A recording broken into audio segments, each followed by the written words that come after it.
Bonjour et bienvenue sur le plateau de Bonjour chez vous pour notre avant-dernier jour sur ce décor, sur ce plateau. Et aujourd'hui, nous allons aborder un thème important, je dirais même prioritaire. Fais de Dieu ta priorité. Et je suis avec deux hommes de Dieu oints et remplis de l'esprit. Omer et Michael, hello messieurs. Hello. C'est un plaisir de se retrouver tous ensemble. Ouais, j'aime bien quand je vous ai tous les deux. Je sais que ça va être une émission plutôt calme, profonde, mais plutôt calme, posée et réfléchie.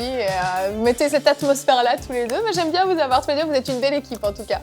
Nous sommes honorés. Aujourd'hui, on va parler de Dieu qui est notre priorité, qui doit être notre priorité. Et c'est une décision à prendre, ça ne se fait pas naturellement, c'est une décision qu'on prend. Et chérie, tu vas répondre à une question aujourd'hui dans Pasteur, j'ai une question. Oui, c'est une question de Luc qui nous écrit depuis l'Inde. Oui. Il y a des francophones en Inde. Ben oui, j'ai vu ça avec joie. Comment cultiver la présence de Dieu dans ma vie?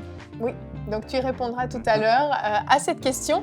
Et Nadine viendra nous retrouver après que tu aies répondu à cette question. Tu lui laisseras la place. Elle va venir donc faire la rubrique Culture et Médias. Nous aurons deux invités en vidéoconférence aujourd'hui, Alice et Dan Luten, que vous connaissez très certainement, qui vont nous présenter leur livre dévotionnel avec l'album qui va avec, un très très bel outil pour vous aider à faire de Dieu votre priorité. Donc Nadine nous le présentera tout à l'heure.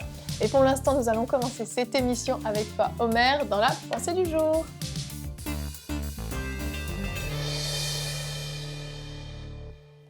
Il y a très longtemps, il y avait un jeune homme qui avait un rêve, comme on a tous des rêves. Et j'espère que vous avez des rêves, parce que si on ne rêve plus, c'est la mort. Et ce jeune homme avait un rêve. Ce rêve, c'était un jeune guerrier qui avait passé par de longues années de souffrance. Et il avait le rêve de finalement avoir l'opportunité d'être chef militaire et de conquérir un pays et de donner le pays à sa nation, parce que c'était une nation sans pays. Son nom, son nom c'était Joe, en fait, c'est voilà, Josué, que j'appelle pour les intimes. Et donc, ce jeune homme, voulant conquérir le pays, avait les dons, avait les talents, avait tout ce qui pouvait l'emmener à réussir. Mais il s'est dit, avant de conquérir, je veux prendre un temps de prière. Et en priant, Dieu lui a donné la recette pour la réussite. Cette recette pour la réussite, elle était bonne hier, elle est bonne aujourd'hui et elle est bonne demain. C'est la recette qui a été derrière le succès des grands hommes de Dieu, le succès de beaucoup des chrétiens qui ont réussi en entreprise. Cette recette ne repose pas sur nos talents, mais dans ce que Dieu pouvait dire à Joe ce jour-là. Et Dieu dit à Joe, il dit que ce livre de la loi ne s'éloigne point de ta bouche, médite-le jour et nuit pour agir fidèlement d'après tout ce qui est écrit, car c'est alors que tu auras du succès dans tes entreprises, c'est alors que tu réussiras. Et Dieu, en fait, lui enseignait que le succès ne repose pas d'abord sur nos muscles, le succès ne repose pas d'abord sur nos talents, le succès repose sur la main invisible de Dieu qui travaille pour nous. Alors, donne à Dieu priorité comme Joe afin que tu aies de la réussite. Donne à Dieu priorité pour que tu puisses réussir. Donne à Dieu la priorité pour que Dieu devienne la force invisible qui travaille derrière toi. Parfois, on se fatigue par des efforts et si Dieu mettait simplement sa main, les choses iraient beaucoup plus vite. Donne à Dieu la priorité pour que Dieu devienne ton conseiller. Parce que Dieu voit la fin d'une chose avant son commencement. Telle voie paraît bonne à un homme, mais sa fin, c'est la perdition. Mais Dieu dit, je t'enseignerai, je te montrerai la voie que tu dois suivre. Et j'aimerais te dire aujourd'hui que tu ne peux pas te passer de Dieu. Fais comme Joe, mets Dieu en priorité. Donne à Dieu la priorité parce que Dieu, à ce moment-là, il va t'enseigner la stratégie, te montrer la stratégie à suivre. Parce que parfois, ce que nous affrontons est un défi tellement colossal. Mais lorsque Dieu devient la priorité, lorsque tu commences la journée avec Dieu, tu dis à Dieu, tu es mon premier partenaire, tu es ma source d'intelligence et c'est sur toi que je m'appuie et donne à Dieu la priorité pour que Dieu puisse t'accorder la faveur. Le Seigneur donnera à un autre jeune homme, son nom c'est Sam pour les intimes, Salomon pour ceux qui sont habitués à la Bible. Et Dieu dira à Sam ce jour-là que au travers de la sagesse de son père, il lui dira que si l'Éternel ne bâtit la maison, ceux qui la bâtissent, bâtissent en vain. En d'autres termes, si Dieu n'est pas l'architecte, ceux qui sont en train de travailler, travaillent en vain. Si l'Éternel le garde, la ville, ceux qui gardent, gardent en vain. Et finalement, et Dieu lui dira, en vain vous vous levez le matin, vous vous couchez le soir. Il en donne autant à son bien-aimé. Alors que le conseil apporté à Joe et à Sam puisse nous aider aujourd'hui. Amen. Je ne savais pas que tu avais des relations comme ça, très privilégiées avec ces grands hommes de Dieu de la Bible. C'est cool. C'est un bon moyen de s'approprier les passages bibliques. J'aime bien ta méthode, Omer. Aujourd'hui, donc, on a vu cette importance avec toi dans la pensée de faire de Dieu notre priorité. Et il y a un verset qui est très, très beau dans les psaumes que je vous invite à regarder tout de suite avec moi. C'est notre verset du jour, le psaume 73 au verset 25, qui nous dit « Quel autre ai-je au ciel que toi ? Et sur la terre, je ne prends plaisir qu'en toi. » Et David avait cette révélation, avait fait ce choix en fait d'avoir Dieu était le seul avec qui il se sentait réellement bien, le seul avec qui il prenait plaisir à être. Et Dieu était devenu réellement sa priorité. Et quand je lis ce verset, ça me rappelle les disciples qui ont dit à Jésus, mais à qui d'autre irions-nous que toi, tu as les paroles de la vie. Et en fait, c'est cette compréhension, cette révélation de ce que tu as dit par rapport au bénéfice de faire de Dieu notre priorité dans ta pensée. Ben, quand on a cette compréhension, Dieu devient notre priorité. Non pas seulement parce qu'on veut avoir accès à certaines choses, mais parce qu'on comprend qu'il n'y a nul autre qui soit comme lui, qu'il est l'unique et que avec lui, auprès de lui, en fait, on aura tout ce dont on a besoin et tout ce qui nous paraît prioritaire aujourd'hui va découler en fait de cette relation, de cette intimité qu'on aura avec Dieu quand on l'aura mis à la bonne place en fait. Oui, effectivement. En fait, vous savez, les gens pensent souvent que lorsque Satan nous attaque, il va nous attaquer toujours par des mauvais rêves et puis un démon va venir. Mais Satan, en fait, nous attaque en nous encourageant à, en fait, ne pas avoir l'ordre divin dans notre vie. Ce n'est pas pour rien que la Bible commence en disant « au commencement Dieu ». Il y a une raison. Et en fait, chaque journée a un commencement. Et avec ce commencement, le premier mot qui doit apparaître, la première personne qui doit apparaître, c'est Dieu. Amen. Et en fait, au-delà du commencement, c'est qu'il y a une fin à la Bible. Et à la fin de la Bible, dans l'Apocalypse, il dit, je suis l'alpha, donc le commencement. Et puis il dit, je suis l'oméga, je suis la fin. Et donc, d'un bout à l'autre, Dieu veut être celui qui équilibre notre journée. Et le travail de l'ennemi, c'est de nous emmener dans tellement de préoccupations que Dieu, en fait, devient secondaire, troisième, quatrième. Mais en fait, quand Dieu devient notre priorité, il nous ouvre une intelligence et une sagesse surnaturelle.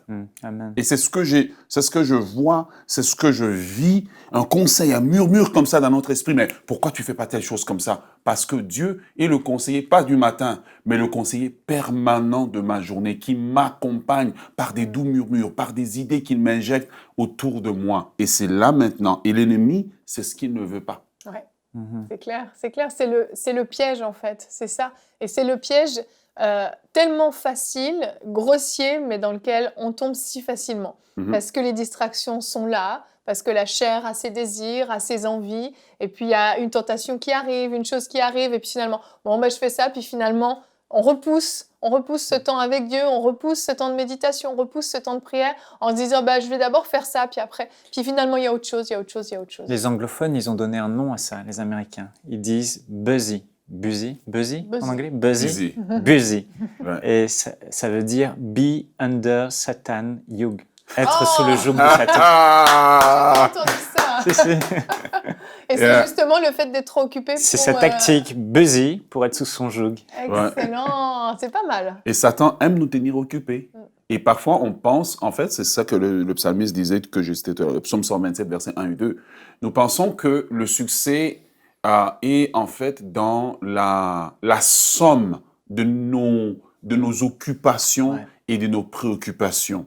Le succès commence par notre capacité de nous décharger sur Dieu, de dire je ne suis pas capable. Je ne peux pas vous dire combien de fois j'ai fait un projet, puis j'étais coincé, puis je me suis arrêté. J'ai commencé à prier. J'ai terminé, puis tout a commencé à couler de façon surnaturelle. Alors qu'humainement, tu pourrais te dire je perds du temps en m'arrêtant. Exactement. Et la logique de Satan et la logique du système du monde, c'est que s'arrêter est une perte du temps. Chez Dieu, c'est quand tu t'arrêtes avec moi, c'est comme si tu montes sur un trampoline et tu vas maintenant bondir à une étape extraordinaire. Et là, on ne dit pas de ne pas travailler, mais au travail, j'associe d'abord Dieu pour que ma force soit décuplée, quintuplée ou infinituplée. Multiplié. Voilà, parce que Dieu est infini, donc infinituplé. J'invente un nouveau mot. Si nous voulons ça, il faut associer Dieu. Et beaucoup de gens s'épuisent. Et c'est ça que le psaume dit, vous vous épuisez pour rien, alors que Dieu, parce qu'il dit, quand il est dans le sommeil, il dit, dans un moment de repos dans ma présence, je peux vous donner ce que vous êtes en train de faire avec beaucoup d'efforts. Amen, amen. Mais c'est ça qui est complètement paradoxal en fait et qu'on doit être capable de comprendre. C'est qu'il y a la logique du monde est inversée en fait avec Dieu. Tu t'arrêtes, tu prends du temps. Il y a cette citation qu'on a déjà présentée qui nous dit que plus j'ai de choses à faire dans la journée, je ne sais plus quel homme de Dieu disait ça, tu te souviens ? Martin Luther. C'est Martin Luther. Et plus je vais passer du temps en prière le matin. Ouais. Et ça paraît complètement illogique. Dire, mais mon gars, tu as trop de choses à faire, tu n'as pas le temps de prier. Et finalement, c'est l'inverse. Et on doit être capable de comprendre ça. C'est pas facile, c'est pas logique, et c'est pas ce que la chair veut. Donc c'est comme un combat quotidien finalement qui vient nous déranger dans notre emploi du temps. Ben, écoutez, les gens qui sont non chrétiens et qui sont, et je ne voudrais pas que quelqu'un me saute dessus, mais qui sont dans l'occultisme ou les sciences, Nouvel âge, c'est ça que je cherche comme mot. Ils ont compris ça. Ils commencent leur journée dans parce qu'ils comprennent que les fardeaux ou bien ce que nous croisons dans la journée, ça demande une force spirituelle pour porter tout ça, pour porter le poids d'une entreprise, le poids d'une famille, les inconnus de la journée. Il y a trop de choses qui arrivent pour dire, je commence ma journée sans rien. Je veux dire, quand l'apôtre Paul dit de porter l'armure du chrétien, l'armure, tu ne vas pas le porter à 23 heures, tu le portes le matin avant de sortir. Un bon soldat porte son armure avant de sortir. Et donc, c'est pour ça que j'aimerais vous encourager à faire de Dieu la priorité. Faire de Dieu la priorité ne veut pas dire, absolument que quand je me suis levé, il faut que j'aille dans une petite pièce. Parfois, même à partir du moment où je suis dans le lit, mes yeux sont ouverts. Merci Seigneur pour cette journée. Amen. Et nous voulons quitter en fait le modèle de la prière très religieuse, qu'il faut absolument que je sois dans telle position, mais converser avec Dieu. Amen, amen. Et on va voir maintenant avec toi, chérie, comment cultiver et entretenir la présence de Dieu en nous. C'est toute une question. Luc Delinde nous l'a posée. Bon courage. Tu as un peu plus de 6 minutes pour répondre à cette question. Alors, j'aime beaucoup cette question, comment cultiver et entretenir la présence de Dieu en nous, parce que déjà, on voit dans la question que Luc a compris une chose, c'est que c'est pas un acquis. Genre, c'est pas parce que tu es chrétien, tu es né de nouveau, que tu baignes dans la présence de Dieu. Il faut l'entretenir. Et j'appelle ça refill. Comme on dit ici quand on va au restaurant, on nous donne une boisson et après on dit je veux un refill, je veux que tu me remettes encore parce qu'il n'y en a plus. Et s'il y a bien une chose que j'ai compris avec la présence de Dieu, l'apôtre Paul, il compare en fait la présence de Dieu en nous avec le vin. Je vais lire dans Éphésiens au chapitre 5. « Ne vous enivrez pas de vin, c'est de la débauche, soyez au contraire remplis de l'esprit. » Il fait cette comparaison entre celui qui boit du vin et qui devient ivrogne et nous il dit, il prend cette image et dit, non, vous, soyez remplis non pas de vin, d'alcool, mais soyez remplis du Saint-Esprit, de la présence de Dieu. Et ici, on voit que le fait d'être rempli de la présence de Dieu, il faut déjà comprendre que comment cultiver et entretenir la présence de Dieu, il faut saisir l'importance de la présence de Dieu. C'est la première des choses.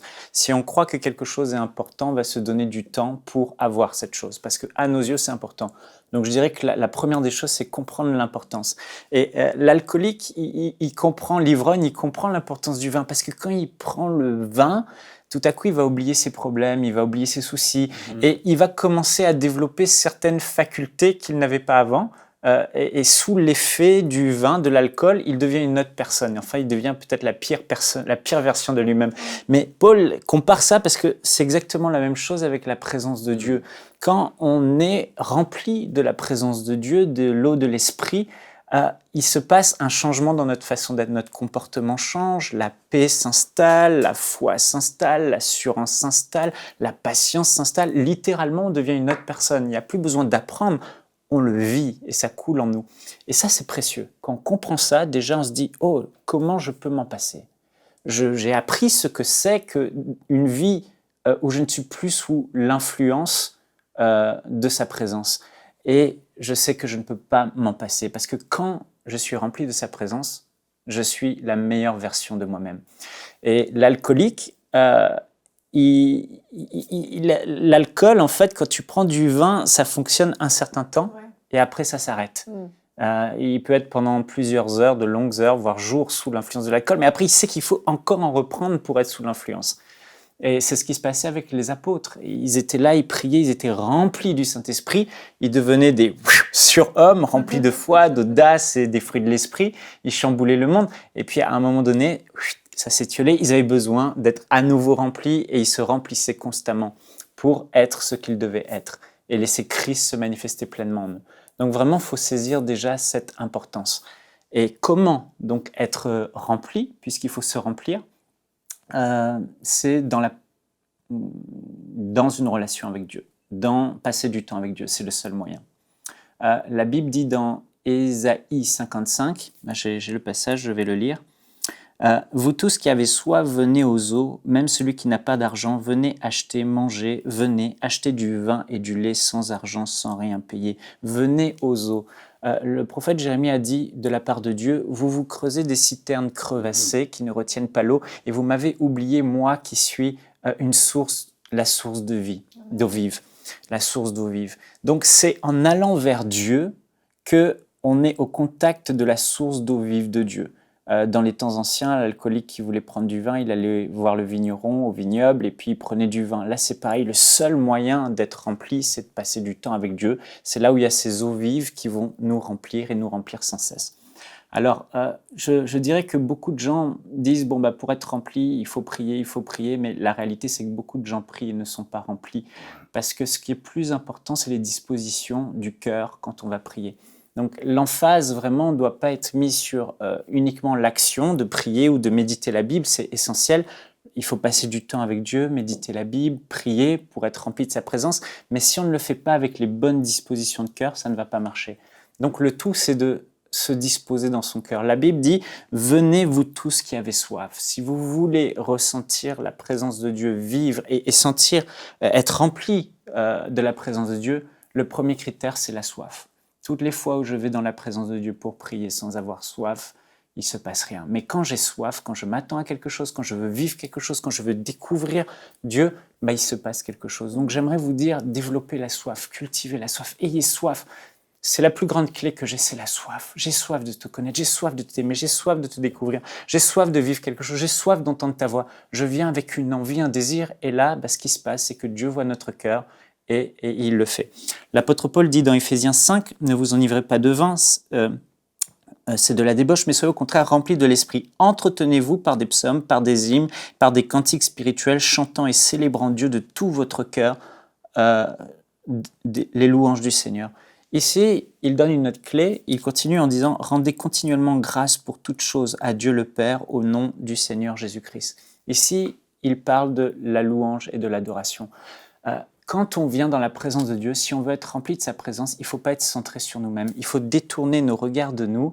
Et là, la clé, c'est la louange et l'adoration. On arrive chargé de problèmes, les yeux fixés sur nous, etc. Et on doit apprendre à se perdre dans l'adoration. Il n'est plus question de moi, Seigneur, je veux te contempler. Seigneur, je veux fixer mes yeux sur toi. Et tu adores Dieu, tu loues Dieu. Et tu te donnes ce temps d'adoration et de louange. Tu commences comme ça. Et à un moment donné, tu vas sentir sa présence venir sur toi. Il y a aussi la prière en langue. L'apôtre Paul dit que celui qui prie en langue s'édifie lui-même. Parfois, tu ne sais pas quoi dire, mais tu parles en langue, tu parles en langue, tu parles en langue. Et la présence de Dieu te remplit. Et quand tu médites la parole de Dieu, bien sûr, il y aurait plein d'autres choses à dire. Mais juste une chose, la disposition intérieure, quand on médite la parole de Dieu, ne médite pas pour les autres. Ne médite pas pour les autres. Si tu veux vivre la présence de Dieu, tu dois méditer pour toi. Parce que avec le seul désir, le plus grand désir de connaître Jésus-Christ. Cherche Jésus-Christ à travers les Écritures. Cherche à le connaître. Et là, tu commences à vivre les plénitudes des eaux de l'onction, de la présence du Saint-Esprit qui te remplit. Donc, c'est important, cette disposition de cœur, plus que autre chose. Plus que l'action en elle-même. Ouais. Merci, cette excellente réponse. Merci beaucoup, chérie. Et si vous avez vous aussi des questions, vous pouvez nous écrire à l'adresse pasteur.j'ai-une-question@emcitv.com et je vous invite à réécouter la réponse qui a donné plein de clés. C'était très complet en peu de temps. Donc, prenez le temps de réécouter et de mettre en pratique. Surtout, on va te quitter, chérie, puisqu'on va retrouver Nadine pour la rubrique Culture et Médias. Et Nadine nous a rejoint. Coucou Nadine. Hello Evelyne, bonjour mère. Tu peux. Merci. Oh, il est ébahi par la beauté de sa femme. Je suis désolée, écoute, pas de ma faute, tu l'as épousé.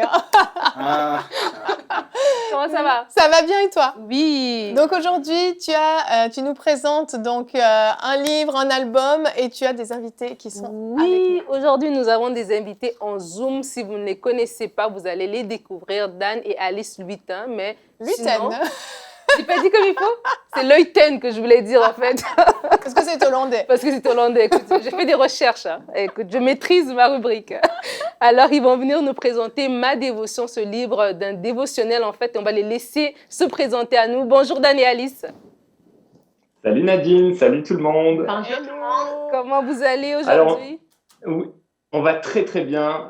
Il est à peu près 16h44 chez nous, mais on est super content d'être avec vous. Super, super. Aujourd'hui, on vient parler de ce dévotionnel, Ma Dévotion, un livre que vous avez écrit. Mais avant qu'on puisse en parler, j'aimerais vous laisser vous présenter à la francophonie. Peut-être qu'il y a des gens qui ne vous connaissent pas. Pour les 2 ou 3 personnes qui ne vous connaissent pas. Ou qui ne savent pas prononcer votre nom. Alors, on est Dan et Alice Luiten, on est des Français, on a vécu 10 ans au Québec, on a vraiment fait notre école biblique là-bas, on a travaillé à l'Église Nouvelle Vie, et on est revenu il y a à peu près 10 ans, et on travaille maintenant à l'Église Momentum avec le pasteur Patrice Martorano. On fait partie de l'équipe pastorale de l'Église Momentum, et on est auteur-compositeur de 6 albums de louanges francophones. Super. Et donc, oui, vous êtes auteur-compositeur. On avait déjà partagé vos albums. Et aujourd'hui, vous avez écrit un livre. Est-ce que juste avant même qu'on puisse savoir ce qu'il y a dans le livre, vous pouvez nous parler un peu de l'inspiration derrière la création de ce livre? Alors, pour l'inspiration, en fait, on va vous raconter un petit peu l'histoire. En fait, il y a eu 2-3 petites choses qui nous sont arrivées et c'est comment on dit ça, le mix en fait de tout ça, de ces idées-là qui ont abouti sur ce projet-là. Par exemple, il y a déjà même plus d'une dizaine d'années de ça, Luc Dumont, que vous devez certainement connaître, a fait un album qu'il a appelé Solo avec uniquement des chants de louanges très doux à la guitare. On a raffolé vraiment cet album, on aimait beaucoup ce concept. Nous, ça nous aidait dans nos temps de prière et de lecture de la Bible. Et on a mis ça dans un coin de notre tête, on s'est dit, ça serait super un jour de faire un album un peu de ce genre, ça nous parle beaucoup. Le temps est passé et puis il y a à peu près 2 ans de ça, on a un ami qui a encouragé Dan à écrire des pensées. Et là, on s'est dit, pourquoi pas écrire des pensées par rapport à des chants de louanges, parce que Dan n'avait pas forcément à cœur d'écrire un livre sur un autre thème. Mais on s'est dit, appuyé par des chants de louanges. Et en même temps, on s'est dit, pourquoi pas aller encore plus loin et faire l'album qui accompagnerait le livre. Et les chants de louanges donc seraient là en lien avec les pensées.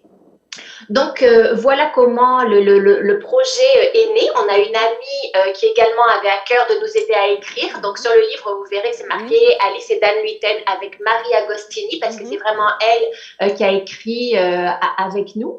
Et l'idée vraiment au travers de ça, l'objectif, c'était vraiment d'aider les gens tout simplement à avoir des temps de cœur à cœur avec Dieu. Quand par exemple, mettons le matin ou sur l'heure du midi, on est toujours tous très, très pressés et qu'on veut quand même essayer dans notre agenda de mettre une place pour Dieu, on s'est dit, ce livre, ça va aider les gens, ça va les encourager à penser, à prendre au moins 5 minutes, peut-être 10 minutes pour commencer et prendre un temps de prière, de louange, de méditation, voilà. Ok. Et donc, ce livre dont on parle, qu'est-ce qu'on trouve dedans exactement? Là, je vois qu'il y a... déjà, il faut que je dise que ce livre est très, très beau. On en parlait avec Evelyne avant. Il y a juste le papier, le toucher, la façon dont c'est fait. C'est vraiment très bien présenté, une très belle qualité. Et donc, qu'est-ce qu'on retrouve dans ce livre exactement? Alors, on retrouve 30 pensées qui sont l'histoire, les témoignages, les expériences, des 30 chants de louange et d'adoration qu'on a composés durant tout notre ministère, de Toi seul est digne à Ébloui, et on a même mis un nouveau chant, Ton amour est plus grand, dessus. Et en fait, on voulait vraiment créer un outil complet. Donc, en fait, on a offert, ou on a plutôt inclus un CD avec les 30 chants en piano-voix. Et en plus, on a ajouté les 30 pistes juste piano pour que tout un chacun puisse écouter, lire la Bible, prier juste sur le piano, vivre leur temps d'intimité et de communion avec Dieu. Et pour ceux qui n'ont plus de lecteur CD, parce que il y en a pas beaucoup, on a créé un QR code. Donc, on a juste à flasher le code et on vous envoie directement par email toutes les pistes, les 60 pistes. Donc, et puis comme ça, vous pourrez les télécharger sur votre ordinateur, votre téléphone ou partout. OK, wow. Et je vois bien que ça vient. Donc, on peut même se procurer aussi que l'album à part, sinon il est à l'intérieur du livre, c'est ça? Exactement. Si quelqu'un ne veut pas le livre ou n'aime pas lire, il peut acheter juste l'album, les 60 pistes directement, tout seul, quoi. Juste le CD. Okay. Sur l'album, vous avez les 30 pistes, donc des 30 chants, et les 30 pistes juste de piano. C'est ça. Et il y a un petit cahier aussi qui est ici, qui est très beau aussi, qui pourrait, pour nos notes personnelles, lorsqu'on prend ces temps de dévotion justement tous les jours. Ouais, totalement. Moi, j'aime beaucoup écrire ce que Dieu va me dire à travers les versets ou dans mes temps de prière, mes sujets de reconnaissance, mes sujets de prière. Et puis, voilà, on a créé vraiment le package complet pour vivre une expérience avec Dieu chaque jour pendant 30 jours. C'est merveilleux. C'est merveilleux. Et Alice, on en parlait aussi que vous avez une chaîne YouTube et dans cette chaîne, il y a aussi du contenu pour nous aider aussi au niveau de la dévotion personnelle. Tout à fait. Donc, en fait, pendant tout un mois, on s'est dit, donc sur la chaîne YouTube de Dan Luyten, on va faire tous les matins à 7 heures, justement, ce dévotionnel, on va le mettre en pratique. Ça prend donc 10 à 15 minutes selon les jours. Et vous pouvez revoir toutes ces capsules, soit en direct, soit rediffusées sur la chaîne et vivre vraiment chaque jour une pensée, un temps de louange avec le chant, on lit la Bible, on prie, voilà. Et on va faire une super soirée ce samedi. OK, super. Merci beaucoup, Dan et Alice Luyten, pour ce beau livre, ce beau package, comme vous avez dit vous-même, pour nous aider à prendre du temps avec Dieu. Notre thème aujourd'hui, c'était « Fais de Dieu ta priorité ». Et vraiment, avec ça, je crois que les personnes vont pouvoir faire de Dieu leur priorité en 2021. Merci beaucoup d'être passé sur le plateau. Merci à vous. Merci. Bye bye. Merci à nos invités. Merci à toi, Nadine. Excellente rubrique et du beau matériel. Je suis contente que la francophonie ait aussi vraiment de quoi s'équiper pour cette année et être en feu pour le Seigneur, faire de Dieu sa priorité. Donc ça, c'est une super bonne nouvelle. Et puis ouais, j'aime vraiment la qualité de ce qui a été fait. Et l'idée est super d'associer, je trouve, les temps de louange à la méditation. Et on voit qu'on est vraiment dans cette période-là. On l'a vu avec l'émission Atmosphère de prière qu'on a sortie aussi il y a quelques mois. Les gens aiment être accompagnés dans leur temps de prière, de méditation avec une musique instrumentale, avec des chants de louange. Donc c'est super. Merci Nadine pour cette présentation et cette belle découverte. Merci à toi Evelyne. Et merci à vous tous qui nous avez suivis.